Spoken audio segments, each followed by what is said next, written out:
Hi everyone, क्या हाल है आपका।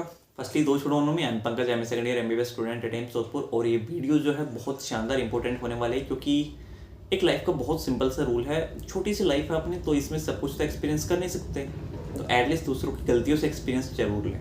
मेरी गलतियाँ बताने वाला हूँ जो मैंने की, इसलिए मेरे को लगता है ये वीडियो बहुत इंपॉर्टेंट है और one of the fantastic video होगी। इस वीडियो को एंड तक जरूर देखना और जो गलतियाँ की हैं प्लीज़ उन्हें मत दोहराना एटलीस्ट, राइट। सबसे पहली जो सबसे ज़्यादा मिस्टेक्स कॉमन लोग करते हैं वो कहते हैं कि हार्डवर्क तो बहुत ज़्यादा करते हैं बट आउटकम नहीं मिलता। उसका मेन रीज़न ये होता है कि तुम स्पीड तो बहुत ज़्यादा कर रहे हो लेकिन डायरेक्शन पे ध्यान नहीं दे रहे, तुम्हारा अप्रोच पर ध्यान नहीं दे रहे। तुम चाहे कितनी लंबी रेस तोड़ लो, अगर तुम्हारी डायरेक्शन गलत है तो तुम कभी जीत ही नहीं सकते। सिंपल सी बात है, राइट। मैंने मेरी गलती सबसे बड़ी यही की थी कि मैं मेहनत तो बहुत की थी फर्स्ट टॉप में, बट रिजल्ट मेरा निकला नहीं। बायोलॉजी का जब एक चैप्टर कंप्लीट करता था ना, तो मैं 30 से 40 मिनट में चैप्टर को कंप्लीट कर देता था और ये सोचता था कि हाँ मेरा हो गया, टेस्ट में कुछ भी है मैं फोड़ दूंगा। और मेरा बायोलॉजी का स्कोर ऑफिशियल नीट में 190 था 360 में से। आप समझ सकते हो कि मैं क्या पढ़ता था। मैंने एनसीईआरटी को चैप्टर्स को पढ़ा, समझा नहीं। Work on your concept, right. Speed जरूरी है, मैं मानता हूँ नीट के केस में, बट कंसेप्ट जो है उनको बिल्डअप करना बहुत ज़्यादा जरूरी है, राइट। तो ये चीज़ जो है आप ध्यान में लेकर चलो। दूसरी सबसे बड़ी बात जो मेरे को लगती है वो ये कि मैंने मल्टीपल बुक्स को पढ़ा। लाइक जब मैं ऐसा होता था, मैं तुम्हें एक स्टोरी बताता हूँ छोटी सी। जब मैं कोचिंग कर रहा था उस टाइम पे, जब मैं मतलब ऐसा कुछ सिस्टम होता था कि मैंने पहले ड्रॉप में तो कभी सिलेबस को जाना ही नहीं। दूसरी बात, मैंने एनसीईआरटी को छेड़ा ही नहीं, स्पेशली फिजिक्स और केमिस्ट्री में, राइट। अब इनऑर्गेनिक और ऑर्गेनिक में तुम एनसीईआरटी नहीं पढ़ते, तुम नीट में स्कोर कहाँ से करो, राइट। तो इन सब की बजाय मैंने एंड बेसिक बुक्स की बजाय मैंने अदर बुक्स जो होती हैं ना, लाइक फेमस रिनोड ऑथर्स होते हैं, लाइक पीसी पांडे हुआ, सीनीज हुआ, मैंने वो बुक्स पर पढ़ी थी। Like universal self scorer. आप मानोगे नहीं, मैंने ये सारी बुक्स जो हैं, इवन जीआरबी की बुक्स जो हैं फिजिक्स की, वो मैंने पढ़ी हुई हैं। अब वर्स्ट पार्ट क्या है पता है। पहली बात तो मैंने एक भी बुक को कंप्लीट नहीं पढ़ा। एचसीवी डीसी पांडे भी उसमें इंक्लूडेड है। एक भी बुक को मैंने कंप्लीट नहीं पढ़ा। दूसरा, जो मैंने पढ़ा वो गलत डायरेक्शन में पढ़ा, रॉन्ग अप्रोच से पढ़ा। मैंने कोई भी क्वेश्चन को एक तरीके से नहीं। तुम क्वेश्चन कर रहे हो, आंसर देखिए, अगर तुम वो क्वेश्चन कर रहे हो तो तुम्हारा अप्रोच जो है वो टोटली गलत है। आप में से बहुत सारे लोग कर रहे हो और फिर ये सोचते हैं कि हाँ हमसे क्वेश्चन सोल्व हो जाएंगे। Just try to stick to the basic books. तुम अपनी बेसिक बुक्स जो होती हैं उन पे स्टिक करो, right. Try to read multiple times, लेकिन एनसीईआरटी को पढ़ो भाई मल्टीपल टाइम्स। अपनी बहुत सारे बच्चे जो है गलती करते हैं। आगे बढ़ने से पहले ये गलती जो है वो ध्यान रखना, दोहरानी नहीं है। आगे बढ़ने से पहले मैं कुछ बताना चाहता हूँ।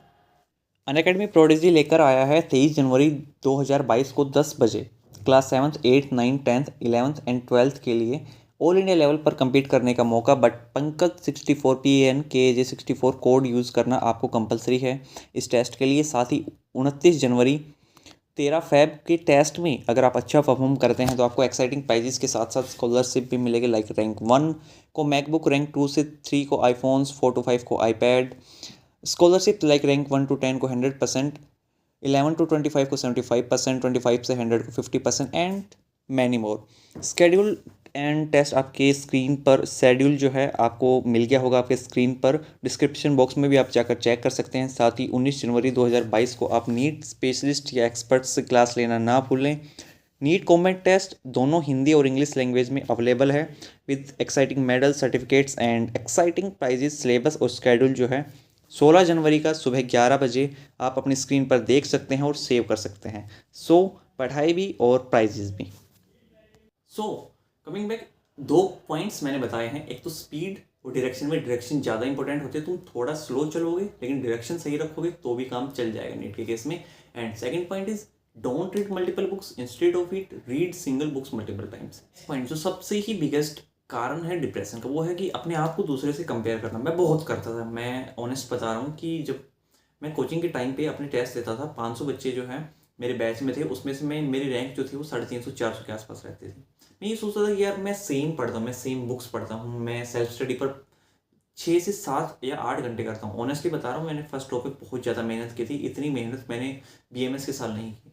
बट द थिंग इज़, मैंने जो मेहनत की थी वो रॉन्ग अप्रोच थी, राइट। मैं ये सोचता था कि यार दूसरा वाला टॉपर देखो क्या करता है, और यही रीज़न था कि मैं ज़्यादा जैसे संडे सैटरडे होता था, मैं अपने दोस्तों के पास जाता जो टॉपर लोग होते थे। मैं ये सोचता था कि मैं उनसे सजेशन ले लूँगा एंड वो मेरे को कुछ ना कुछ बता देंगे। वहाँ पे जाके वो चीज़ें बताते थे। ऑनेस्टली बता रहा हूँ, उन्होंने मेरे को अच्छे अच्छे आइडियाज़ दिए जो बाद में मेरे को वर्कआउट हुआ। लाइक मैं सीनियर्स की वीडियो देखता था, मुझे काफ़ी हेल्प मिली, मैं ऑनेस्टली बता रहा हूँ।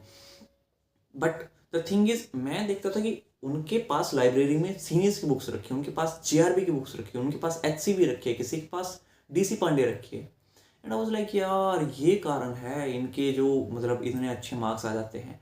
और मैं वो बुक्स उठा के ले आता था, नई बुक खरीद रहा है, पापा को बोलते, अब ऑब्वियसली पेरेंट्स मना थोड़े नहीं करेंगे कि बच्चा बुक्स खरीद रहा है, पढ़ने के लिए पैसे ले रहा है, तो पेरेंट्स ने कभी मना नहीं किया। एंड द थिंग इज, यही एक डिजास्टर पॉइंट होता है कि अपन एक बुक की बजाय मल्टीपल बुक्स को बार बार पढ़ते हैं और अपने आप को अदर टॉपर्स या फिर अदर रैंकर्स से कंपेयर करते हैं कि यार उसने ये बुक पढ़ी थी, मैं भी ये बुक पढ़ूंगा तो मेरा स्कोर जो है वो अच्छा जाएगा। रिमेंबर वन थिंग, एक बुक जो वो इनफ होती है। एक ऑथर जो है एक बुक में सब कुछ ट्राई करता है कि वो सब कुछ इंक्लूड कर सके, तो एक रेफरेंस बुक जो है इट्स मोर देन इनफ। आप डीसी पांडे पे स्टिक रखोगे तो भी आपका स्कोर बहुत अच्छे से आ सकता है, राइट। तो मैं भी यही सोचता था कि यार दूसरे क्या कर रहे हैं, अगर ये सोच रहे हो तो अभी बंद कर दो, अपने आप को खुद से कंपेयर करो। अब इसका मतलब ये नहीं है कि मेंटल दिमाग में से ये निकाल दो कि मेरे को खुद के साथ compete करना। भाई तुम्हारे पास 16 से 17 लाख बैठेंगे और उन्हीं में से आपको सीट या रैंक मिलेगी, राइट। तो ये चीज़ माइंड से ना निकाले, इस चीज़ का गलत मतलब ना ले, right. But the thing is, आप ये सोचो कि मैं गलत क्या कर रहा हूँ बजाय वो सही क्या कर रहा है, राइट। तो आपके लिए ये ज़्यादा हेल्पफुल रहेगा। एंड लास्ट थिंग जो थी, इन सभी के कारण है ना, ये जो ऊपर वाले पॉइंट जितने मैंने बताए हैं, इनकी वजह से मैं अपने कंसेप्ट पर ध्यान नहीं दे पाया। पढ़ना एक अलग बात होती है, समझना दूसरी बात होती है। तो मैं ज़्यादा से ज़्यादा है ना हार्डवर्क पे ध्यान देता था, पढ़ने पे ध्यान देता था। अब पढ़ने के इन द सेंस कि मैं चीज़ों को समझता नहीं था, मैं क्वेश्चंस देखा, मैंने उसका सॉल्यूशन देखा, माइंड में छापा और हो गया काम।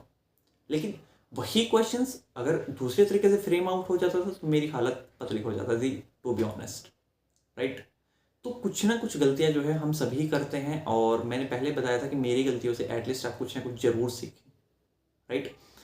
नेक्स्ट वीडियो में मैं कुछ और गलतियां हाईलाइट करने की कोशिश करूँगा, कुछ गलतियां बताऊंगा जो मैंने रियली में अपने प्रिपरेशन के टाइम की थी और आपके लिए श्योरली हेल्पफुल होंगी। एक बार दोबारा से हाईलाइट कर रहा हूँ, कंसेप्ट पर ध्यान दो, मैंने नहीं दिया था। दूसरी बात, अपने आप को दूसरों से कंपेयर मत करो, मैंने कंपेयर किया था। तीसरी बात, लाइब्रेरी मत बनाओ, एक बुक को मल्टीपल टाइम्स पढ़ो। एनसीईआरटी इनऑर्गेनिक, ऑर्गेनिक और बायोलॉजी की इसको मल्टीपल टाइम पढ़ो। फिजिक्स की एनसीईआरटी के क्वेश्चंस मल्टीपल टाइम करो, केमिस्ट्री की मल्टीपल टाइम करो, और एक रेफरेंस बुक या फिर अपने बेसिक नोट्स के साथ स्टिक रखो, कोचिंग मॉड्यूल्स के साथ स्टिक रहो, न कुछ ज़्यादा मत करो, राइट। ये नेक्स्ट पॉइंट था। एंड चौथा, समझो, पढ़ाई के साथ समझो।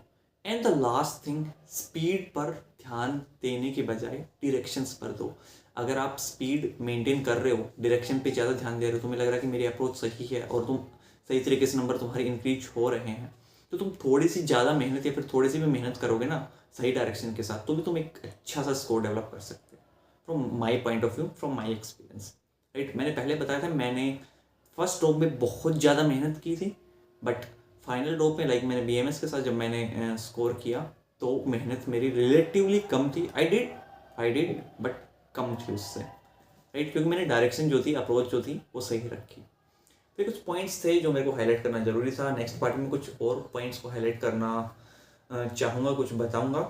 कुछ भी आपको लग रहा है कि आप कुछ गलत कर रहे हो जो नहीं करना चाहिए, आपको लग रहा है कि मेरे स्कोर जो है कम है, बढ़ना चाहिए, तो इंस्टाग्राम पर आप मुझसे अपनी कुछ भी बात जो है वो शेयर कर सकते हैं और ट्राई माई बेस्ट कि आपको सॉल्यूशन मिले, राइट। अदर वीडियोस की लिंक जो है मैंने नीचे डिस्क्रिप्शन में डाल रखे हैं। इंस्टाग्राम फॉलो करना चाहो आपकी मर्जी हो, चैनल को सब्सक्राइब करना चाहो तो भी आपकी मर्जी है। Do like and share. मिलते हैं नेक्स्ट वीडियो में, जब तक के लिए take care, tata and bye bye. Covid case बढ़ रहे हैं, सो बी सेफ।